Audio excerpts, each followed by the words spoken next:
Mein Vater hat so Lagerfeuer-Style gespielt.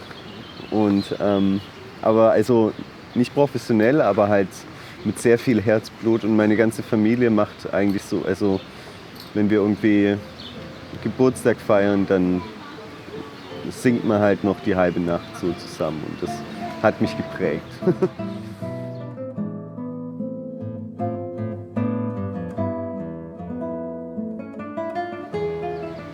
Ja, Wahrnehmung, das ist so ein Thema bei mir, weil ich das Gefühl habe, dass wenn du so lange in einem System drin bist, wie wir klassische Gitarristen, also man geht durchs Studium, übt die ganze Zeit auf Perfektion und hat nur mit Musikern zu tun, dass man gar keine Ahnung mehr hat, was so dem Zuhörer, für die wir ja eigentlich üben, also wir üben ja nicht für andere Gitarristen oder Gitarristinnen, sondern eigentlich für Leute, die einfach Bock auf Musik haben oder Gitarrenmusik.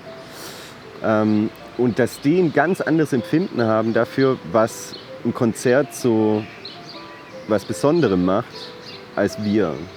Also dass es sehr schwierig ist, da ein Gespür dafür zu kriegen.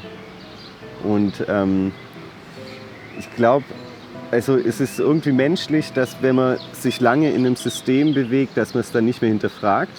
Also dass man es einfach so hinnimmt als gegeben und dass man einfach in dem System so handelt, wie alle anderen halt auch handeln. Also und ich mache das, ich bin das beste Beispiel dafür. Leider, ja. Es geht halt jetzt mit dem Reflektieren auch erst so die letzten Jahre so richtig los. Also so von einer Sinnkrise in die nächste.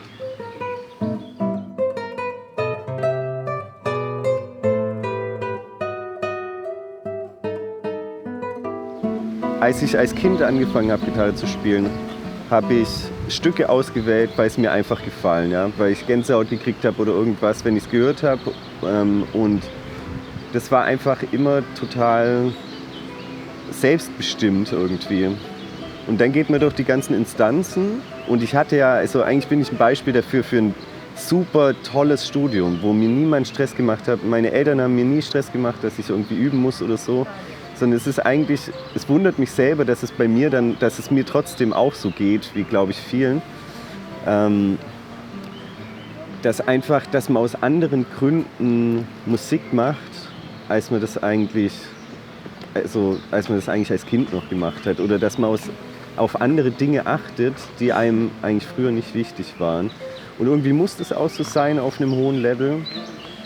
Aber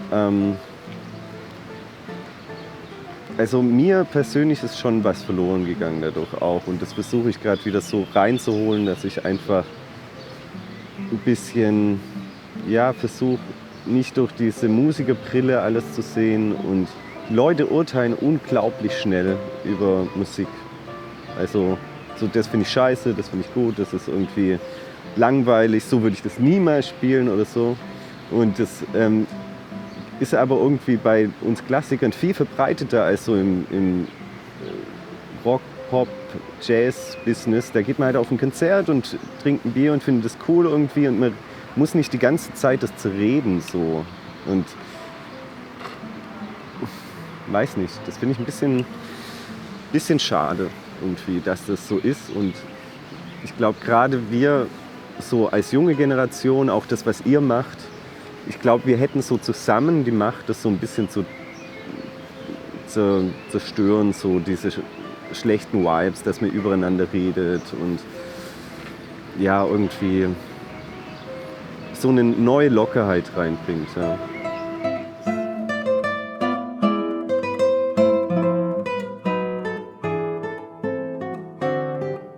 Also wenn wir die Szene jetzt neu machen wollen, beziehungsweise die Szene auflockern wollen, ich glaube, dann geht es nicht darum, krampfhaft immer was Neues zu machen, sondern ein bisschen nach der Mischung zu suchen.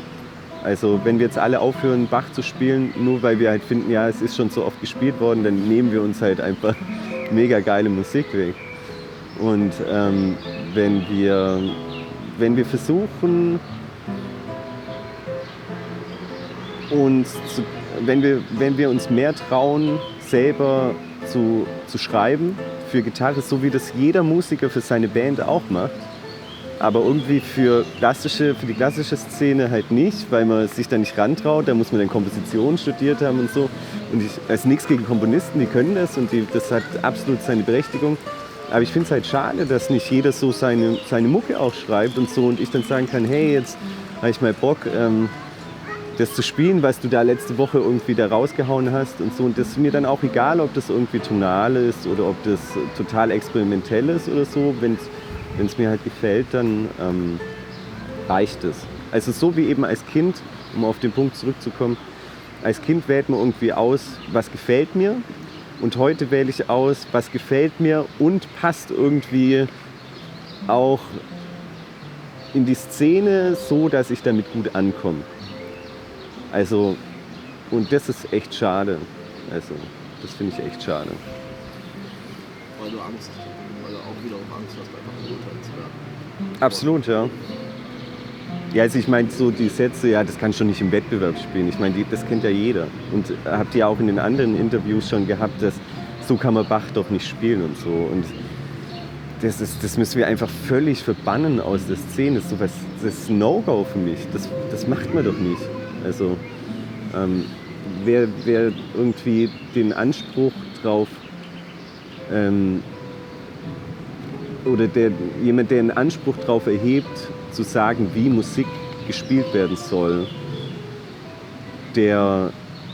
und zwar auf eine Art und Weise, nicht als Lehrer auf eine Art und Weise, hey, ich zeige dir ein bisschen, wie damals die Musik funktioniert hat, dagegen habe ich gar nichts, das hat auch seinen Grund.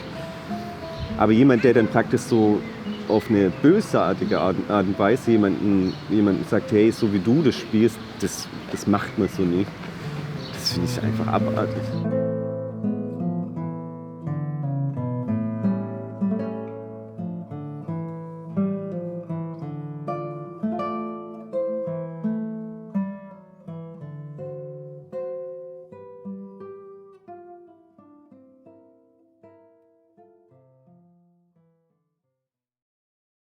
Spätzle TV. Heute mit Steve.